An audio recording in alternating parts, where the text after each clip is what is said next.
Right now, they're responding to a robbery call at a local Macy's. We're actually watching the drone trying to locate 3 outstanding suspects. This is how bad it is right now. You can see the road behind me just disappearing. Officials say that they're working on trying to repair a portion of the levee. Pueden ver que las autoridades permanecen aquí en la escena horas después del accidente, obviamente todavía procesando la evidencia. For San Mateo County, we're only under advisory, so this isn't the highest level of risk, but of course things can change, and that's why they are asking people to stay away from the coastal region, to stay away from beaches, and definitely not to go in the water.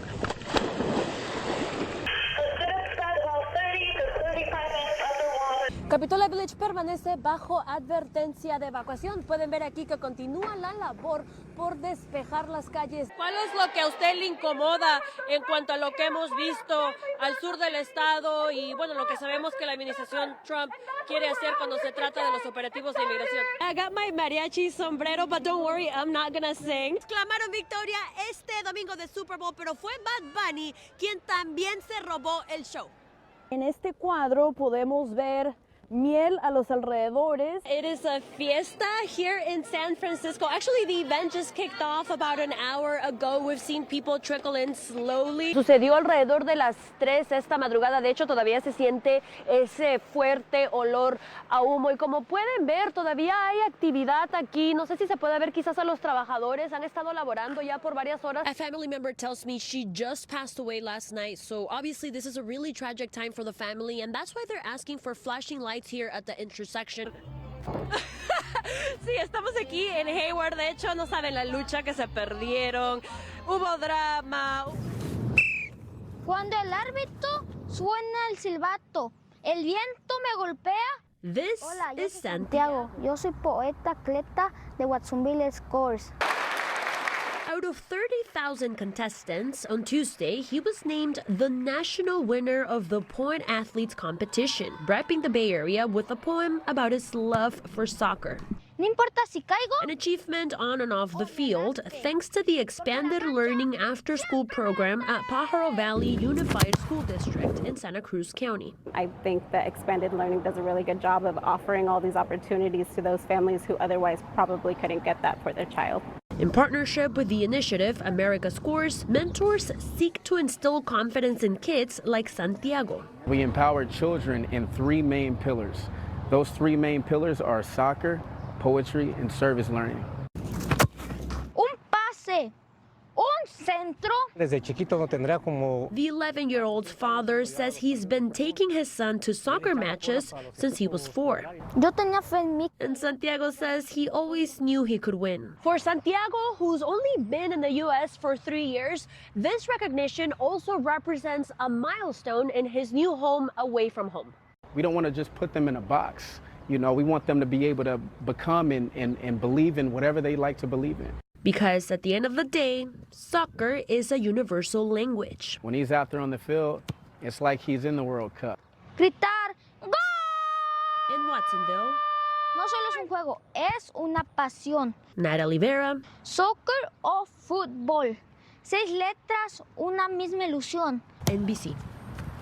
This was really the job of my dreams. After nearly 2 years on the bench, Irma Perez was relieved of her duties as an immigration judge in West LA last month with no explanation. By email on July 11th, I received a letter letting me know that I was not converted to a permanent position and that my position would end at the end of my 2-year appointment, which was on July 15th.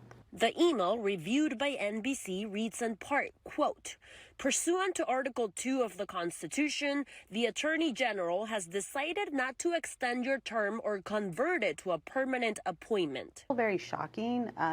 You know, my metrics, the cases that I completed showed that I was on track. I was doing my work. I had received no complaints. While the Redwood City native was still under the 2-year probationary period with the Executive Office for Immigration Review, typically 94% of judges are converted to permanent positions, according to this letter by Democratic U.S. Senators Elizabeth Warren and Ed Markey. I personally represented immigrants before an immigration court, and my suspicion is that they may have thought that I was biased or in favor of immigrants as opposed to being a neutral arbiter. But when I took the oath, and all my colleagues who took the oath, we took it with the understanding that we are not going to be in favor of the respondents or the immigrants that appear before us, or even in favor of the government. According to the website Mobile Pathways, which provides information on immigration court data and judge profiles, Perez had a nearly even approval and denial rate for asylum cases